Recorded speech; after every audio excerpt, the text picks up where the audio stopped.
At this time, I'm really delighted to introduce our graduate student speaker, Jarrel De Matas of Cuba, Trinidad.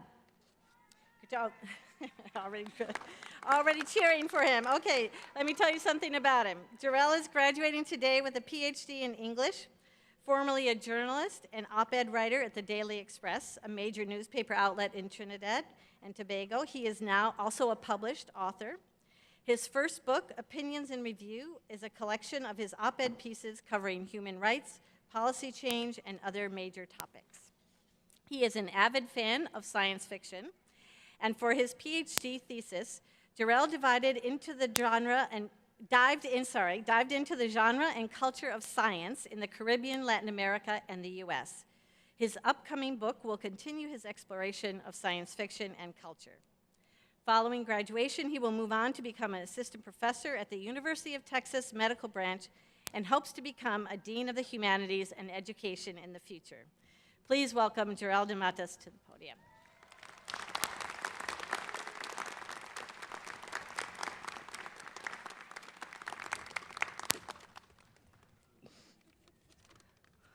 Wow. Oh, look at you, look at all of us. This is amazing. Are there any doctors in the house?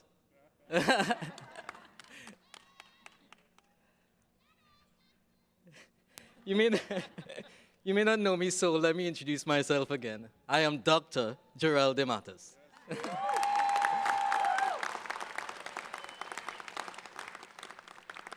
I feel so honored to stand here today amongst distinguished faculty, but most of all, I feel honored to share this space with you, graduates.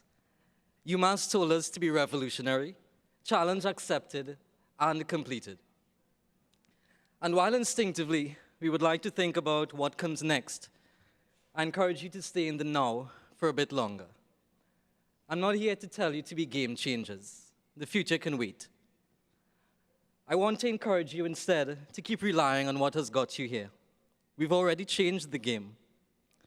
Not because we've studied for graduate degrees, but because we've learned how to persevere and push through despite the challenges faced during our studies. Pause for a moment and appreciate that all the hard work that you did has brought you to this point in your life. If 10 years ago you'd have told me that in 2024, I would not only graduate with a PhD, but also deliver the commencement address, I would still be laughing. Me, someone from Trinidad and Tobago, from a population of 1.5 million. Just for context, Massachusetts has 6.9 million people. But as that 5'7" giant Bob Marley said, we are a small axe, well sharp. Before I was given the opportunity to study at UMass, I endured multiple rejections from many universities. I questioned if I was ever smart enough. The imposter syndrome was strong with this one. Then when I was accepted to UMass, there was the mental toll of leaving behind my family and friends to pursue study in a town, a state, and in a country where no one knew my name. I questioned if I was emotionally strong enough. Now, 5 years later, a first-generation doctoral graduate, more mindful than I've ever been, with more friends than I've ever had. And you all know my name now. There's a saying in my country, common sense make before book sense. It means you can't learn everything from a book, and that experience is often the best teacher. We have together learned a lot on how to be revolutionary, not from books, but from our experiences, and also from each other.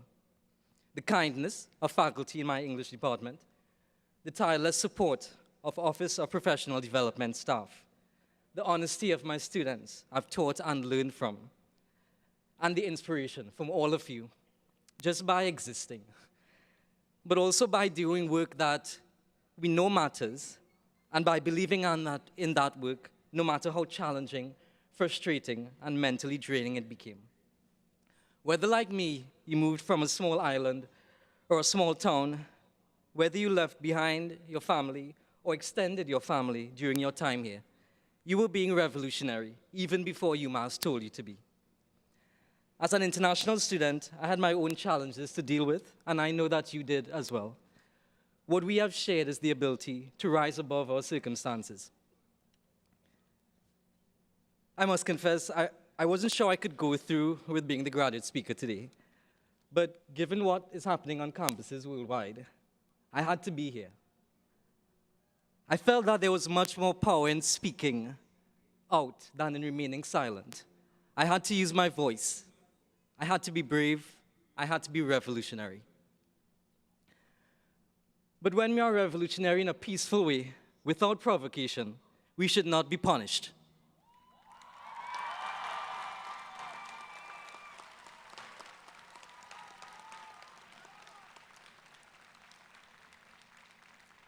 I've made Amherst my second home for 5 years, so it's difficult to accept that in addition to leaving behind the friends I've made here, I'll be leaving this university during a difficult time.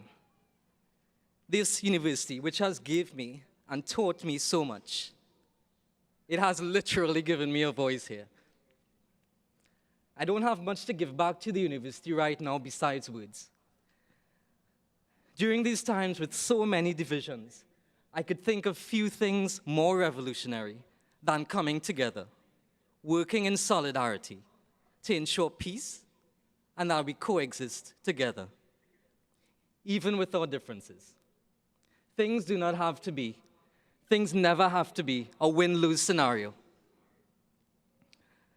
I promised you at the start that this was not a speech encouraging you to be game changers. I'll keep my word and instead leave you with something else, something inspired by my love of science fiction.